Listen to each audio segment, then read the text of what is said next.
So you've mentioned this before, that two things can be true at the same time. Property here looks pretty solid, but globally, things are a bit more fragile. What do you actually mean by that? Yeah, look, that's exactly it. And I reckon this is where people get tripped up, right? Because locally, like here in Australia, the market looks strong. Supply's tight, people still need somewhere to live, demand's real. So on the surface, it all looks fine. But then you zoom out a bit, globally, and there's a lot of crap happening that should at least make you pause and go, hang on, what's the story? Take the US, for example. Their national debt is absolutely cooked. They're paying billions of dollars a day just in interest, and it's getting worse. If you do some research, and I think people should, it's pretty alarming. You've got some of the bigger companies that have a lot of properties as their core business, and they're selling them off. Not just a few, they're selling them off in a big way. And historically, that's not what you see at the start of a boom. That's what you see closer to a tipping point. And if you just need some evidence about what's happening around the world, look at New Zealand. Prices have dropped. The UK's dropping. Canada's dropped. It's not just one place. Does that mean disaster tomorrow? Who knows, but maybe. I hope I'm wrong. But it does mean the global backdrop is way more fragile than people want to admit. Right, so if someone's listening to this and thinking, okay, I still want to invest, what's the principle you'd want them to focus on right now?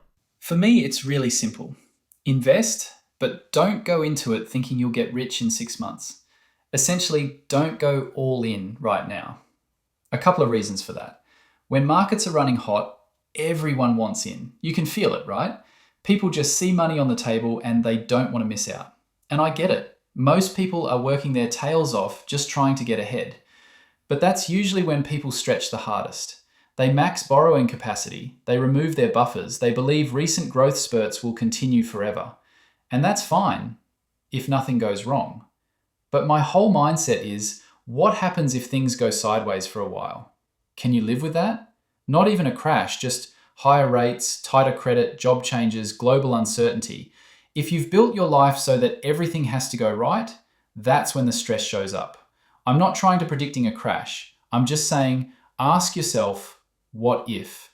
Don't let greed wipe out everything you've worked for because of one bad year. Do you think property is still a safer place than shares if things do get messy globally?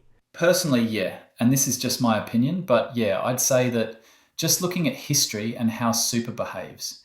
When things hit the fan, shares tend to fall harder and faster than property in Australia. Property moves slower, it's less emotional, it's harder to liquidate, it's tangible, people need somewhere to live. That doesn't mean property can't fall, but it usually doesn't have the same violent swings you see in shares and stuff. At the moment, I'm really focused on preservation. I suppose I'm a contrarian even though I'm in the market, but at the moment, I'm not chasing maximum upside. I'm just thinking, where can I park money so it's safe and still working for me? Yes, there's still good money to be made, especially in the next 12 months, but I'd say don't take unnecessary risks. And honestly, I try to stay away from the news because it's just depressing. You turn it on and it's war here, conflict there, leaders being taken out, financial systems under pressure. It's not even political, it's just the constant state of chaos. It's surreal. If you went back 5 or 10 years and someone told you all this stuff, you wouldn't believe them. So for me, property feels like a calmer place to sit than most financial assets if uncertainty continues. So, putting you on the spot, if you had surplus cash right now and had to park it somewhere, where would you actually be looking? Yeah, good question. Okay, I wouldn't want to go fully on the record as a recommendation, but just as an outlier, things are out of whack and I think there's opportunity. Just my opinion, not saying go out and do this. Normally, the hierarchy of capital city prices is Sydney, Melbourne, Brisbane, then Perth and Adelaide. That's been the long-term pattern. Right now, you've got Sydney, Brisbane, Melbourne. And that tells me Melbourne's the odd one out. It shouldn't really be sitting in third based on fundamentals. It's there because of political decisions, taxes, regulations. All that stuff has scared people off. But if you're looking for value, a bargain, you can look at where things used to sit versus where they sit now. Brisbane units are a good example. Pre-2008, some of those around Portside were in the high sixes. Post-GFC, mortgagee sales, all that stuff, and pre-COVID, You could pick them up in the low to mid threes. Now they're back in the sevens and eights. What does that tell you? So what if that same pattern were to repeat? Melbourne units have had terrible press because of oversupply, but that's been generalised across everything. The reality is, it's very specific stock. High-rise towers, heavy density, lots more coming. There's a lot of disparity between new prices and stuff that's a few years old on the market. If I were looking there, I'd be avoiding shiny new stuff and looking at older blue chip suburbs. 6-packs, 8-packs, bigger footprints, lower body corporate, real land content. As an outlier, that's probably where I'd be thinking about looking.